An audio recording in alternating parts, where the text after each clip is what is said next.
ஹல்லேலூயா. பத்தாது கேட்கல, எனக்கு கொஞ்சம் காது கேட்காதுங்க. ஹல்லேலூயா. பஞ்சாபுக்கு நான் வந்து ஊழியத்துக்கு ஒவ்வொரு வருஷமும் ஒவ்வொரு ஸ்டேட் போவோம். நானும் என் மனைவி ஊழியத்திற்காக போவோம். பஞ்சாபுக்கு போன பொழுது அங்கெல்லாம் வந்து நான் இது மாதிரி அல்லையா அப்படின்னு உடனே அவங்க வந்து இப்படி என்னை பார்த்து முறைச்சாங்க. திருப்பியும் சொல்லி பார்த்தேன், ஒருத்தரும் ஒரு அல்லையா கூட சொல்லலை. அப்புறம் பக்கத்தில் பாஸ்டர்கிட்ட கூப்பிட்டு, என்னாச்சு பாஸ்டர், உங்கள் அல்லையில இங்கே செல்லாது, நான் சொல்கிற மாதிரி இங்கே நாங்கள் சொல்கிற மாதிரி வேறு மாதிரி சொல்லணுன்னாங்க. அப்படின்னா உங்களுடைய என்ன டைப்புன்னு எனக்கு தெரியாது, நீங்கள் ஒரு தடவை சொல்லி காட்டுங்க, அதுக்கப்புறம் என்ன சொல்லுவோம். அவங்க சொன்னாங்க, ஒரே ஒரு தடவை அதை அந்த அல்லையிலேயே சொல்லிவிட்டு நீங்களும் சொல்ல போகிறீங்க, அதன் பின்பு செய்திக்கு உடனே போயிடலாம். அல்லையா சொல்லலாமா? நான் சொல்கிறேன் அல்லையா சொல்லலாமா? ஆமேன் சொல்லுங்க. ஆமேன் ஆமேன். அங்கே எப்படி சொல்லுவாங்கன்னா, ஒரு தடவை நான் சொல்கிறேன், ரெண்டாவது தடவை நீங்கள் சொல்ல போகிறீங்க. அல்லேலூயா.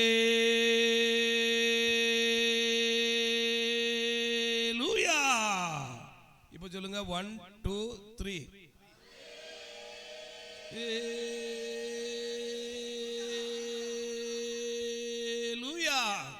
இத்தனை வயசுல இவ்வளவு நேரம் இருக்க உங்களை மீறி நீங்க பாதியில புசுக்குன்னு விட்டுட்டீங்க. பரவாயில்ல, ஓகே. கர்த்தருடைய நாம மகிமைப்படுவதாக. இந்த நாளிலும் பாஸ்டர் அழைத்தாங்க. பல சொல்லப்போனா 1.5 வருஷத்துக்கு முன்னாடியே கூப்பிட்டாங்க. என்ன பாஸ்டர்? ஆமாம் கூப்பிட்டாங்க. எனக்கு வர முடியல. இன்னைக்கு என்னுடைய மனைவியினுடைய தம்பிமார் வீடு, என்னுடைய மச்சனமார் வீடு கேடிசி நகரில் இருக்குது. அங்கே வர வேண்டிய ஒரு சூழ்நிலை இருந்தது.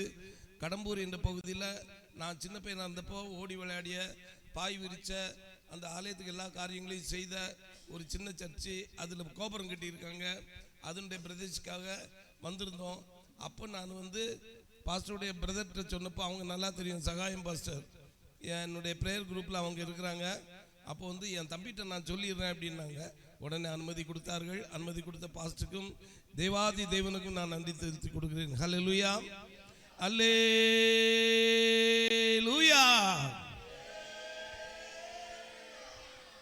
இப்போ பார்த்தீங்களா, நம்ம ஆர்டினரியாக சொல்லிட்டு இருக்கப்போ இந்த கூரைக்கு மேலே போகாது.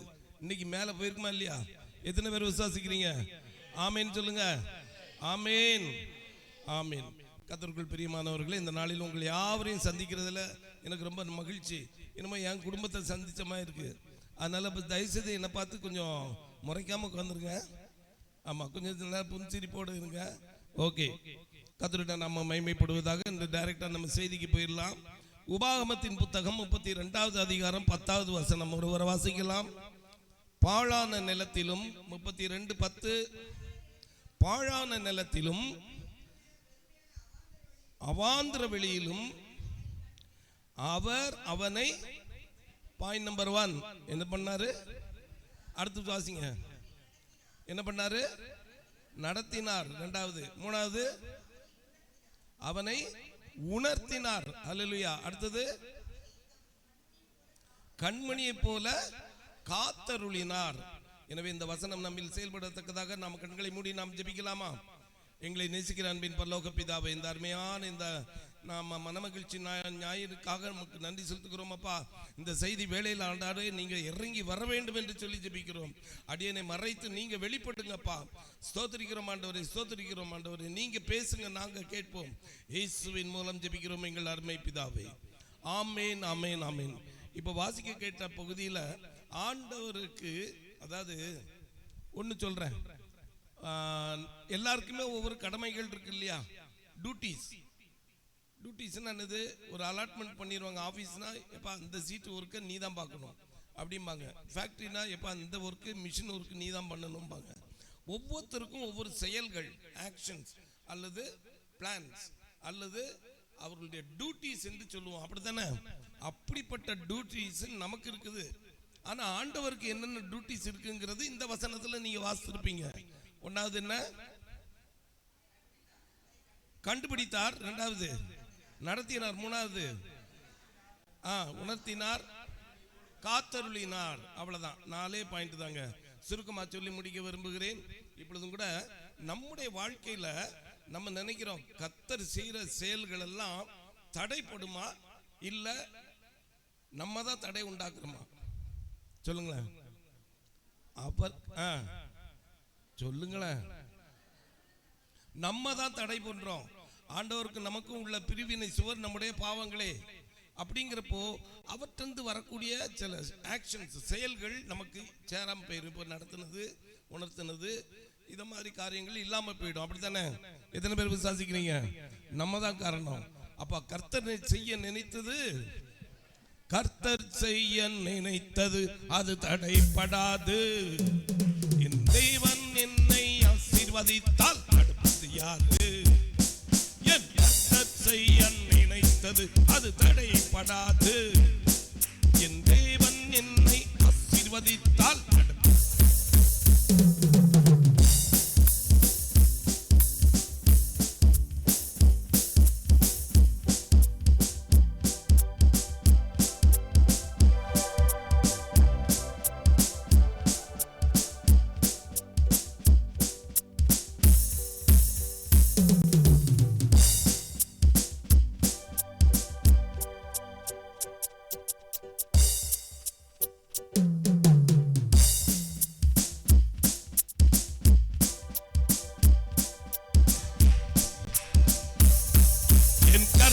செய்ய நினைத்தது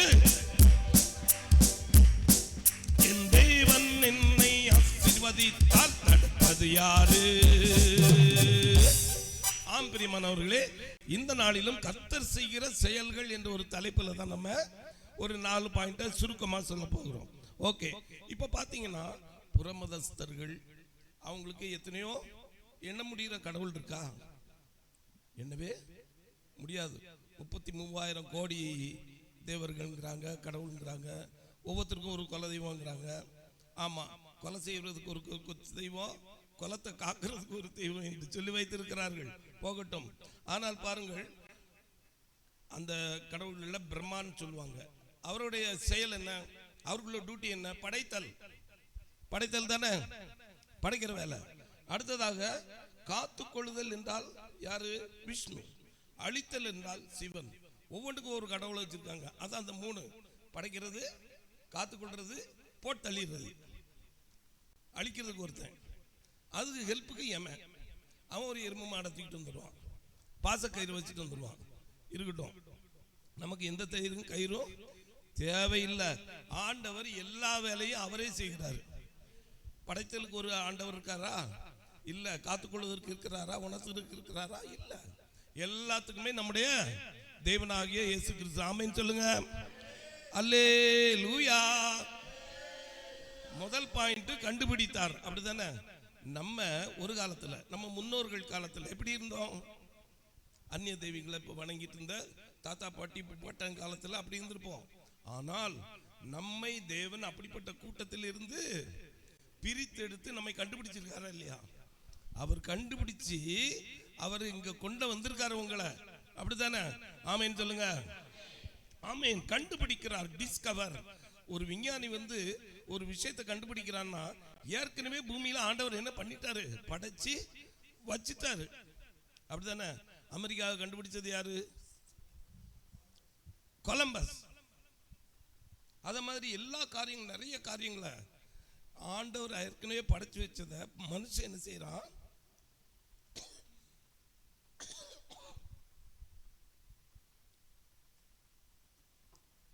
மனுஷன் கண்டுபிடிக்கிறான். ஆம் பிரியமானவர்களே, இப்பொழுதும் கூட ஆதாமை எடுத்துக்கொள்ளுங்கள். ஆதாம் எங்க இருந்தான்? இங்க ஏதேன் தோட்டத்துல. ஏதேன் தோட்டத்துல அவன் ஆண்டவரோட எப்படி இருந்தான்? உறவாடி கொண்டிருந்தான். ஆண்டவர் ஈவினிங் டைம்ல என்ன பண்ணுவாரு? வந்து அவனோட வாக்கிங் போவாரு, உரையாடுவாரு. சந்தோஷமான காலங்கள் ஏவாளுக்கு அது போல இருந்தன. ஆனால் யாருக்கு பிடிக்கல? சாத்தானுக்கு பிடிக்கல. சாத்தானுக்கு நான் வச்சிருக்க பேரு, நான் சாத்தான்னு சொல்ல மாட்டேன், பிசாசுன்னு சொல்ல மாட்டேன். ஒரு 3 பேர் வச்சிருக்கேன். இந்த பேரை கேட்டுட்டா நீங்க என்ன மறக்க மாட்டீங்க. அடுத்த விட பாஸ்டர்ட்ட சொல்லி கூப்பிடுங்க. எப்படின்னா, அவன் என்ன பண்றான் தெரியுமா? அவன் எப்படிப்பட்டவனா இருக்கான்? நம்ம நினைச்சுக்கிறோம் ரவுண்டா ஃபேஸ் இருக்கும், 2 கொம்பு இருக்கும், கருப்பா இருப்பான்னு. முகம் அப்படி ரவுண்டா இருக்குமா? எனக்கு பார்க்க தெரியல. வேத வசனத்தின்படி அவர் என்ன செய்தார்? சிலுவையின் மூலமாக வெற்றி சிறந்து சாத்தானை தலையை நசுக்கினார். தலையை நசுக்கிட்டாரு.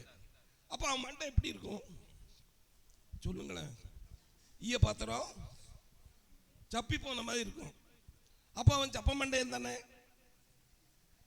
அதனால எனக்கு சோதனை வந்துச்சுன்னா சப்ப மண்டையன் ஓடிடு அப்படின்றாங்க. ஆண்டவராது சொன்னாரு, சாத்தானே அப்பாலே போ அப்படிதானே சொன்னாரு. நான் சப்ப மண்டையான்றுவேன். அடுத்து பாருங்க, வசனம் சொல்லுது, எவனை விழுங்கலாமோ போதும் போதும். அதுல இருக்கு அவனுக்கு பட்ட பேரு. எவனை விழுங்கலாமோன்னு என்ன அர்த்தம்? இது இல்ல, பல்லு இல்ல. அப்ப அவனுக்கு பேர் என்ன? பொக்கவாய. கரெக்டா? ஏங்க நான் அந்த தப்புன்னா சொல்லிருக்கேன். கரெக்ட் தானே? அப்புறம் அந்த வசனத்துக்கு பின்பகுதி, எவனை விழுங்கலாமோ என்று வகை தேடி சுற்றி. நீங்க டே ஃபுல்லா சுத்திக்கிட்டே இருக்கீங்களா வீடு வாசல் இல்லாம? ஒரு நேரம் வந்துருச்சுன்னா வீட்டுக்கு போயிடுறோமா இல்லையா? அட பறவை கூட போய் அடைஞ்சிருது கூட்டத்துல. இவனுக்கு என்ன கிடையாது? வீடு வாசல் கிடையாது. அப்ப இந்த ஊர் சுத்தி பாய, வெட்டி பாய, இப்படிதான் 3 பேர் வச்சுக்கலாம். ஓகே. அப்படிப்பட்ட சாத்தான் அங்கே ஏவாளை ஏமாத்திட்டான். அதன் மூலமாக பாவம் பிறந்தது. என்னாச்சு? ஆண்டவர் அங்கே ஈவினிங் வாக்கிங் வராரு. இவன் அதுக்குள்ளால என்ன செஞ்சுட்டான்? ஒழிச்சுக்கிட்டான். அப்ப என்ன சொல்றாரு? ஏதோ ஆதாமே நீ எங்க இருக்கிறாய் என்று கேட்ட பொழுது அவன் என்ன பண்ண முடியல, முன்னாடி நிக்க தைரியம் இல்லை. நாமும் கூட அப்படித்தான். பாவம் பெருகிற போது நம்மகிட்ட ஆண்டவருக்கு முன்னாடி வர்றதுக்கு பயப்படுவோம்.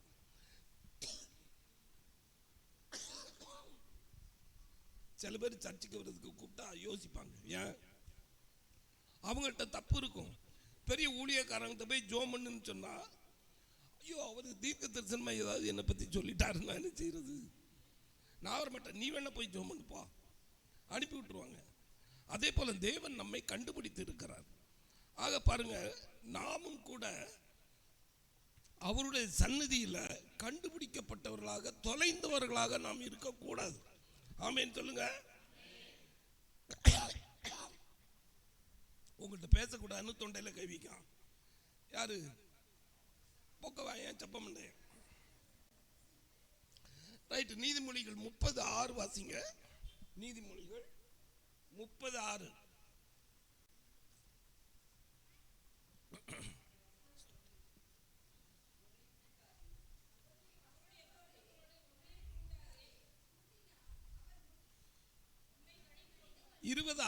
சாரி 26.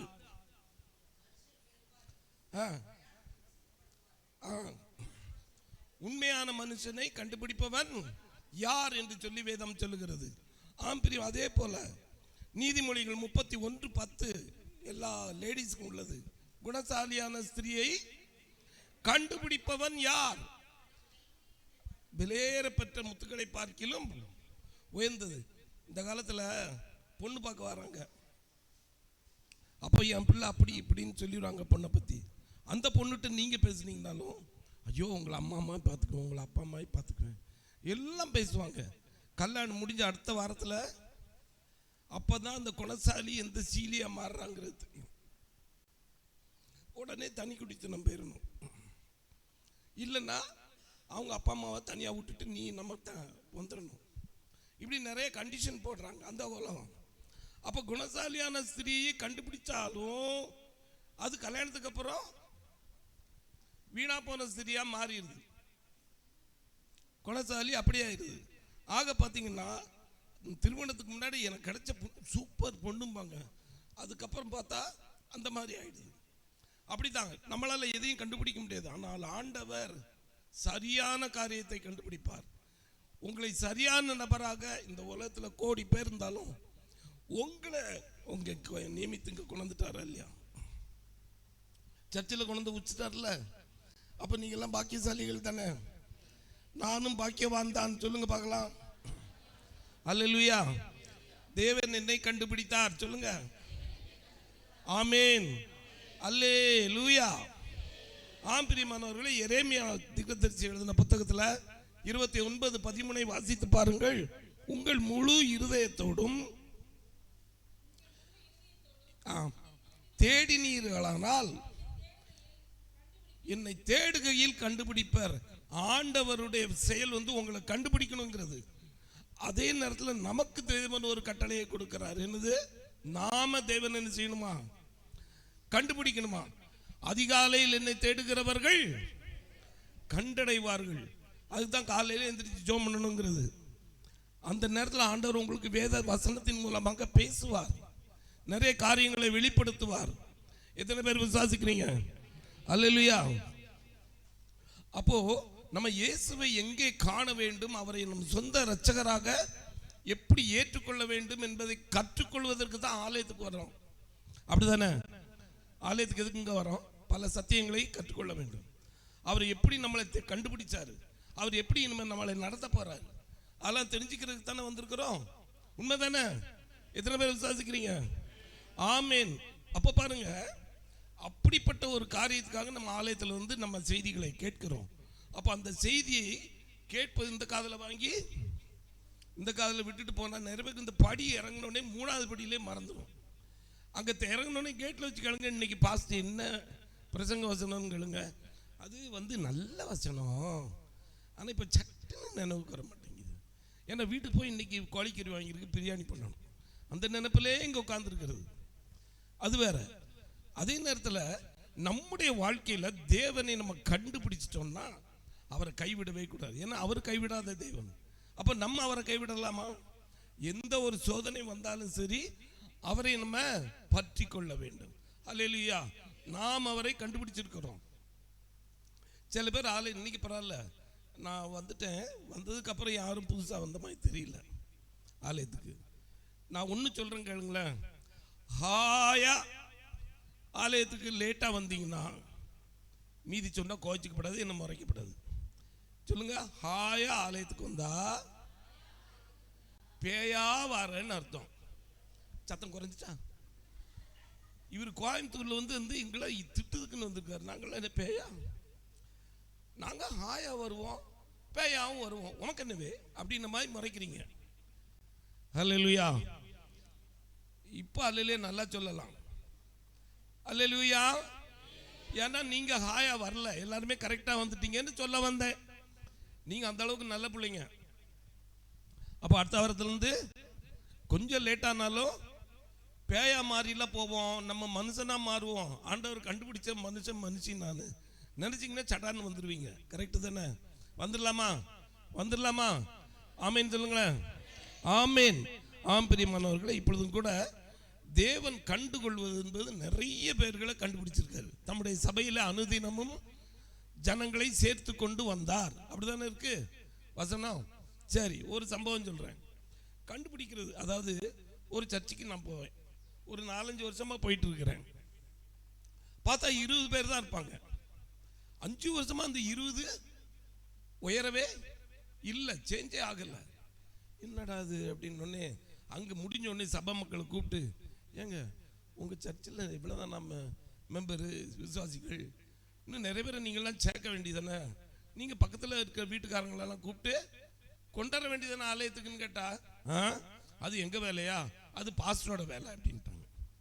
நாங்கள் வருவோம், அட்டன் பண்ணுவோம். அப்புறம் அடுத்த மாதம் போனோடனே இது மாதிரி செய்தி கொடுத்துட்ருக்கிறப்போ கேட்டேன் ஒரு கேள்வி கேட்கல, ஒரு குட்டி கதை மாதிரி சொன்னேன். மக்களே, உங்களுக்கிட்ட ஒரு சின்ன இது கேட்குறேன். ஒரு ஆட்டு மந்த கூட்டம் இருக்கு, அதுக்கு ஒரு மெய்ப்பெண் இருக்கிறான். அந்த ஆடு குட்டி போடணுமா, மெய்ப்பெண் குட்டி போடுவானா? நீங்க சொல்லுங்க. ஆடு தானே குட்டி போடணும். இப்போ நான் சொன்ன முதல் கேள்விக்கு வரேன். யார் சபையில் அனுதினமும் சேர்க்கணும்? ஆண்டவர் சேர்ப்பார், அது வேற விஷயம். நமக்கிட்ட என்ன கடமை இருக்கு? நீங்க சுவிசேஷம் சொல்லி ஆத்மாக்களை கண்டுபிடிக்கணும். இதுதான் கண்டுபிடிக்கிறதுடைய வேலை. பிரியமானவர்களே, அடுத்ததாக நம்ம அடுத்த பாயிண்ட்டுக்கு செல்லலாம். டைம் ஆயிட்டு இருக்குது. இன்னுமாக ரட்சிக்கப்படுகிற ஒரு ஆத்மா மூலமாக பரலோகம் என்ன செய்யுமா? மிகுந்த சந்தோஷம், சந்தோஷம் இல்லை மிகுந்த சந்தோஷம் இருக்குன்னு சொல்லி இருக்குது. பிரியமான அடுத்ததான ஒரு காரியம் என்ன சொன்ன? ரெண்டாவது, ஆண்டவர் அவனை கண்டுபிடித்தார், அவனை நடத்தினார். தானியேலின் புத்தகம் 4:35 வாசிக்கலாம் ஒருவர். 4:35 தானியேல். அவர் தமது சித்தத்தின்படியே வானத்தின் சேனையையும் தனது குடிகளையும் நடத்துகிறார். தானியேல் 4:35. ஓகே.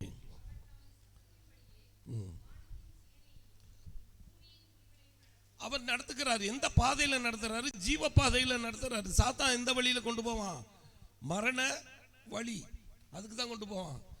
நீதியின் பாதையிலே அவர் நிதம் நம்மை நடத்துகின்றார். நீதியின் பார்வையிலே அவர் நிதம் என்னை நடத்துகின்றார். எது வந்த போதும் மாறாத கிருபை தேவன் அவரே. அல்லேலூயா. எது வந்த போதும் திருவாழ்வு தருகின்றாரே. அல்லேலூயா, அல்லேலூயா, அல்லேலூயா, அல்லேலூயா, அல்லேலூயா, அல்லேலூயா, அல்லேலூயா. பிரியமானவர்களே, நம்ம நடத்துகிற தேவன் எப்படி நடத்துறாரு? நீதியின் பாதையில். அது மட்டுமல்ல, சங்கீதத்தில் சொல்லியிருக்கோம் எப்படி? அவர் புல்லுள்ள இடங்களில் அமர்ந்த தண்ணீரண்டையில் நம்மை நடத்துகிறார். ஆமென் சொல்லுங்க. நம்ம வாழ்க்கையும் இப்படிதான் இருக்கு. புல்லுள்ள இடங்களில் மேய்க்கிற தேவனா இருக்கிறார். நம்ம அந்த புல்லுகளை, புல்லுன்னு என்னதுங்க? வசனம். வசனம் என்ற புல்லை நம்ம மேய்ஞ்சி செழிப்பா இருக்கிற ஆடா இருக்கணும். அப்படிதானே? அதுதான் முக்கியம். அப்படிப்பட்ட பாதையில் தான் தேவன் நடத்துகிறார் நம்மை. பிரியமானவர்களே, இந்த நாளிலும் கூட லூக்கா எழுதின சுவிசேஷம் 2:50 பாருங்க. 2:50, லூக்கா 2:50.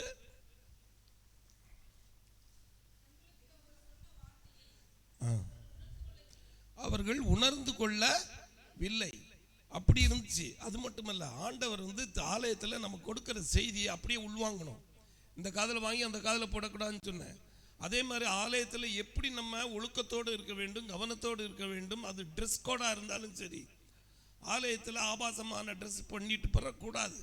எப்படி தான் இருக்கணும்னு ஒரு கணக்கு இருக்குது. அதே போல் பாருங்கள், நாம் தேவனுடைய வழி.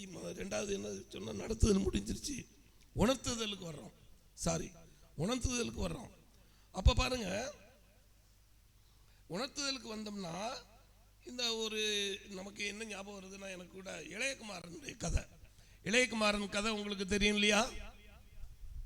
தெரியுமா தெரியாதா? தெரியும். அவன் என்ன செய்தான்? தன்னுடைய தகப்பனுடைய சொத்துக்கள் எல்லாம் எடுத்துக்கொண்டு போய் அவ்வளோத்தையும் வேஸ்ட் ஆக்கி எல்லாத்தையும் தூரதேசத்துக்கு போய் செலவழிச்சிட்டான். நண்பர்களோட சேர்ந்து செலவழிச்சு முடிச்சிட்டான். அதுக்கப்புறம் அவனுக்கு என்ன நிலைமை வந்துச்சு? பன்றி தவிட்டை திங்கிற சூழ்நிலை.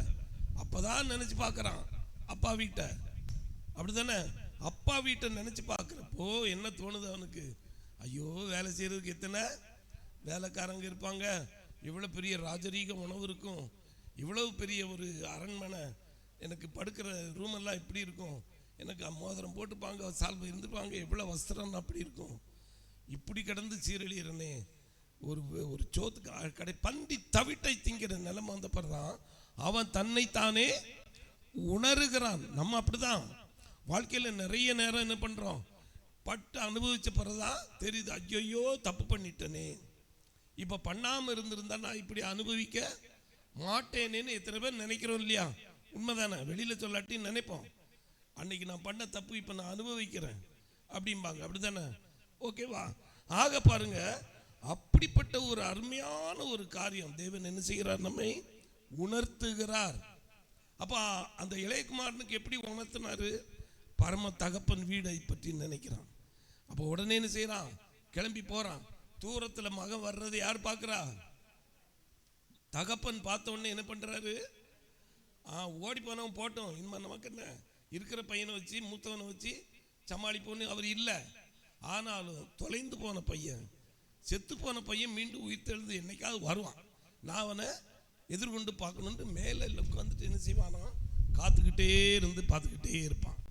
அப்படிப்பட்ட சூழ்நிலையில் பார்த்த உடனே ஓடி சென்று அவனை என்ன செய்தான், கட்டி பிடித்து கொண்டான், அரவணைத்து கொண்டான். வீட்டுக்கு வந்து அவனுக்கு புது ட்ரெஸ் போடுங்க, நல்ல கொளுத்த கன்றை அடிங்க அப்படின்னு சொல்லி, அதை பார்த்து அண்ணனுக்கு என்ன பிடிச்சு, என்னப்பா இது உங்கள் கூட இருக்கனே, எனக்கு என்னைக்காவது இப்படி விருந்து போட்டிருக்கீங்களா அப்படின்னு. ஆனால் யாரும் என்ன செய்யலை, பண்ணலையேன்னு அவன் வருத்தப்பட்டான். இல்லைடா அவன் செத்து போனான், அவன் உயிரோடு வந்திருக்கிறான், அதான் முக்கியம் அப்படின்னு சொல்லி அந்த உணர்த்துதல் என்பது தேவன். அதுதான் ஒரு வேளையில் நம்மை தவறு என்று உணர்த்துவார். அப்போவே தெரிஞ்சிடணும், தப்பு தானே, அப்படியே திருப்பி திருப்பி செஞ்சுக்கிட்டே இருப்போன்னு செஞ்சுட்டே இருந்தா ஒரு நாள் அடி செம்மையாக விழுந்துடும். ஹல்லேலூயா. ஆம் பிரியமானவர்களே, இப்போ நாளிலும் கூட உணர்த்துதல் என்பதில் அதை ஒரு சுருக்கமாக பார்த்தோம். அதே போல் இந்த மார்க் 5:29 ஒரு சம்பவம் சொல்லியிருக்கோம். என்ன சொல்லியிருக்கு, 12 வருட பெரும்பாடுள்ள ஸ்திரீ இயேசுவின் பின்னால் போய் அவருடைய வஸ்திரத்தை தொட்டாவது நான் சுத்தமாயிருவேன்னு விசுவாசித்தார். அப்படித்தானே? அவர்கிட்ட பார்த்து பேசணும்னு நினைக்கல, அவர் கூப்பிட்டு என்னை தொட்டு ஆசீர்வதிக்கணும்னு நினைக்கிறார். ஆனா என்ன நினைச்சா, போய் வஸ்திரத்தின் தொங்கலையாவது தொட்டணும்னு போய் தொட்டாளா இல்லையா? வாசிங்க. தொட்ட உடனே அவளுடைய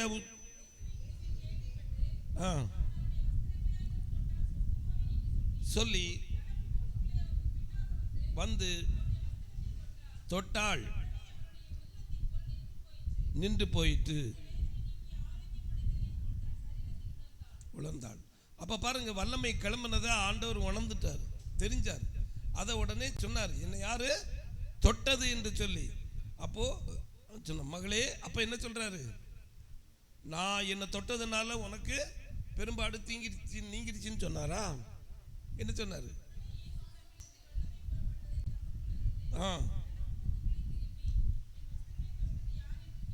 சரி,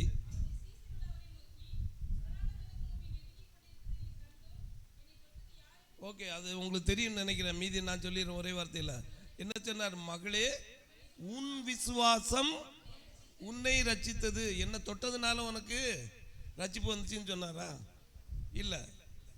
அப்போ நம்ம நிறைய நேரம் என்ன பண்ணுறோம், சுகம் கிடைக்கணும்னா உடனே அங்கே போகலாமா, இங்கே போகலாமா, அவர்கிட்ட போய் மண்டையை நீட்டலாமா, இல்லை டிவியை போட்டுட்டு அதில் ஜோம் பண்ணுறப்ப அதுக்குள்ளால மண்டையை விடலாமா யோசிச்சுட்டு இருக்கிறோம்.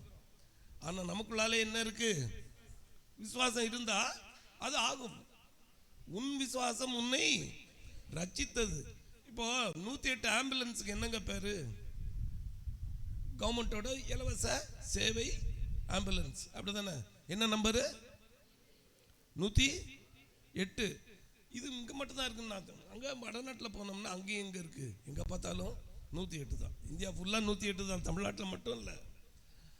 ஆனால் அந்த 108 என்றால் என்ன? மத்தேயு 10:8, அவ்வளோதான்.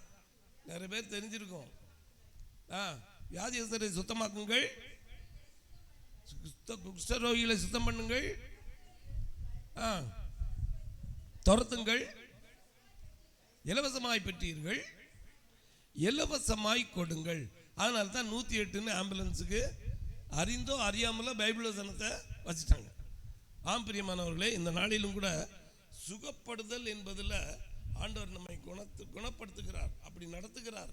அவர் தம்முடைய வசனத்தை அனுப்பி நம்மை என்ன செய்கிறாராம்? குணமாக்குகிறார். அதான் சங்கீதம் 107:20 சொல்லியிருக்கோம் இல்லையா? சங்கீதம் 107:20 என்ன சொல்லியிருக்கு? வாசிங்க.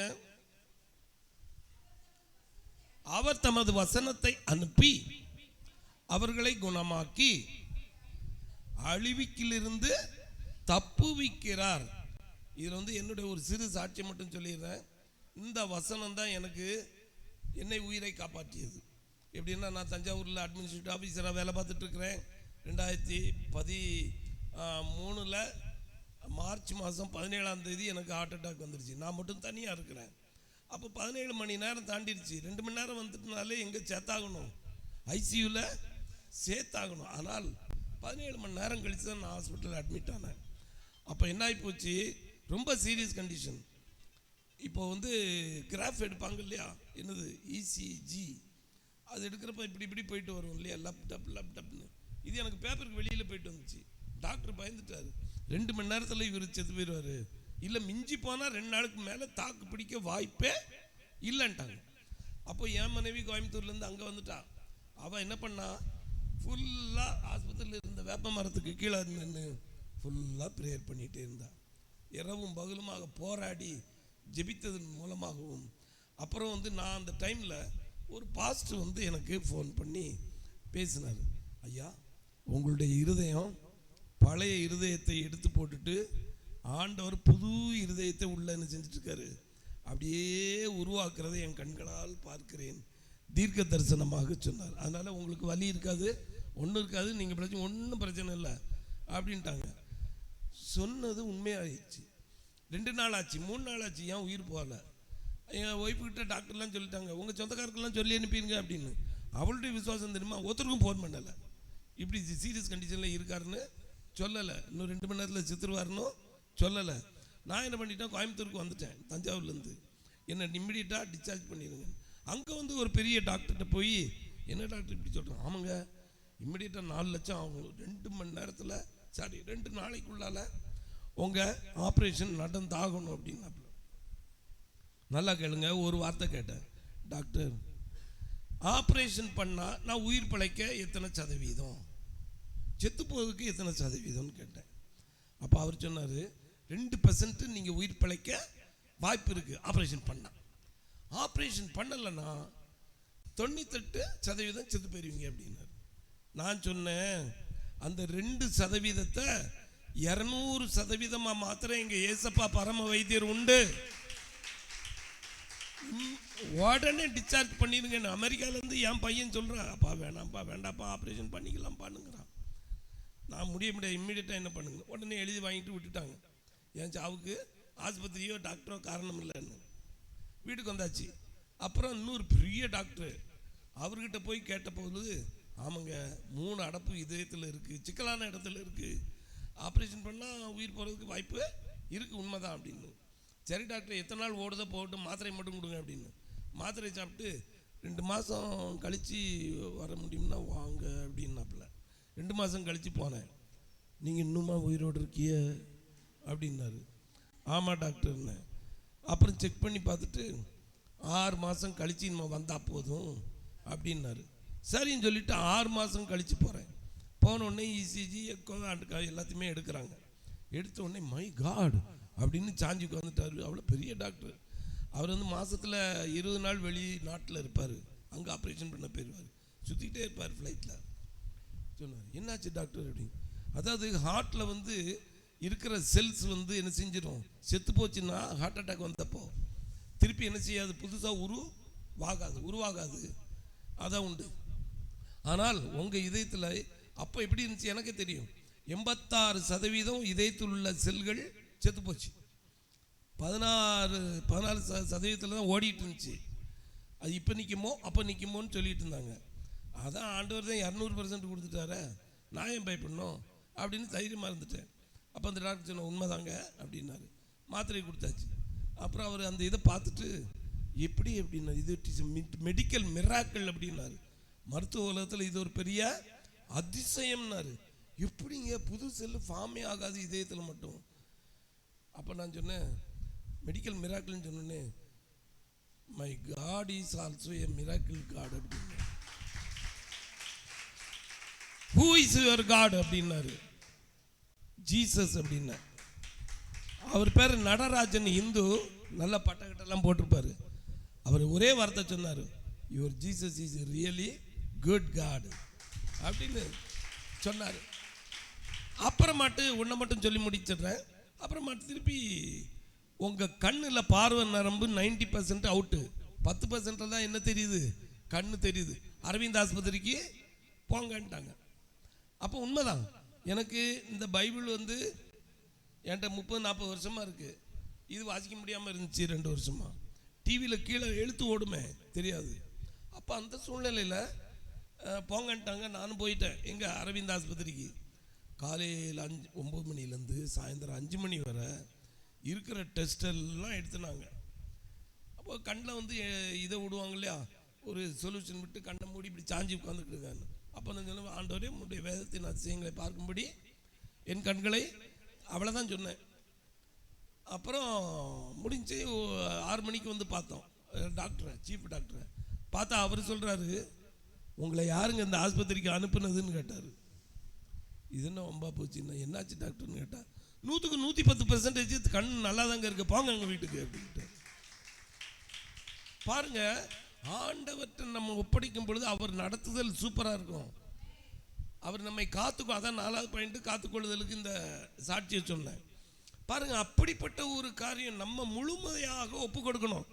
சந்தேகத்திலே இருந்தா, இப்போ எப்படி அந்த பெரும்பாடுள்ள ஸ்திரீ சந்தேகப்பட்டு தொடுவோம், பெரும்பாடு நீங்கன்னா நீங்கட்டும், இல்லாட்டி அப்புறம் 100 வைத்தியர் வந்தால் பார்த்துக்கலாம், பாஸ்டர் வந்தால் பார்த்துக்கலாம் போனாலா, நான் ஓரத்தையாவது தொட்டு சோமாவேன்னு நம்பிக்கை விசுவாசத்தில் போனால. அதனால ஆஸ்பத்திரியில் டிஸ்சார்ஜ் பண்ணுங்க, எங்கள் ஆண்டவர் உன்னை விட பெரிய டாக்டர் இருக்காரு சொன்னதுனால அன்னைக்கு வீட்டுக்கு வந்துட்டு டிவியை போடுதான் எழுத்து தெரியுது, பைபிளை பார்க்க வாசிக்க முடியுது. இப்பவும் இந்த சின்ன பைபிளை எடுத்து வாசிக்க தான் செய்கிறேன். அதனால் அன்னைக்கு கழட்டி வச்ச கண்ணாடி இன்னும் போடவே இல்லைங்க. இதெல்லாம் வந்து உங்கள் வாழ்க்கையிலும் அற்புதம் நடக்கணும்னா அவர் உங்களை நடத்த வேண்டும், அவர் உங்களை உணர்த்த வேண்டும். ஆம் பிரியமானவர், அது மட்டுமல்ல, அவரை நம்மை காத்து கொள்ள வேண்டும். காக்கும் கரங்கள் உண்டனக்கு காத்திடுவார் கிருபையாலே, காக்கும் கரங்கள் உண்டனக்கு காத்திடுவார் கிருபையாலே. அல்லேலூயா பாடி பாடி அல்லங்களை நான் காண்டிடுவேன். அல்லேலூயா அல்லைகளை நான் தாண்டிடுவேன். நம்புவேன் இயேசுவை, நம்புவேன் இயேசுவை, நம்புவேன் இயேசுவை, நம்புவேன் இயேசுவை. ஆம் பிரியமானவர்களே, இந்த நாளில் கூட 4 காரியங்கள் மீண்டுமாக சொல்லி முடித்து விடலாம். முதல் காரியம் என்ன பண்ணாரு, ஆண்டவருடைய duties. What is the duties of God? First என்ன பெற்றார்? கண்டுபிடித்தார். 2வது நடத்தினார். 3வது உணர்த்தினார். 4வது காத்தருளினார். ஹல்லேலூயா சொல்லுங்க. ஒரு பஞ்சாப் ஹல்லேலூயா சொல்லலாமா?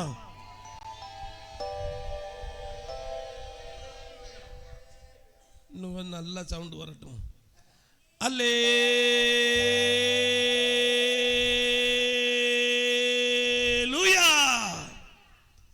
உங்களை யாவரையும் இன்றைக்கு சந்தித்த தேவனுடைய செய்தியை மட்டுமாக பகிர்ந்து கொண்டதற்கு தேவாதி தேவனை துதிக்கிறேன், பாஸ்டருக்கு நன்றி தெரிவிக்கிறேன். தேவன் தாமே உங்களை ஆசீர்வதிப்பாராக. ஆமேன்.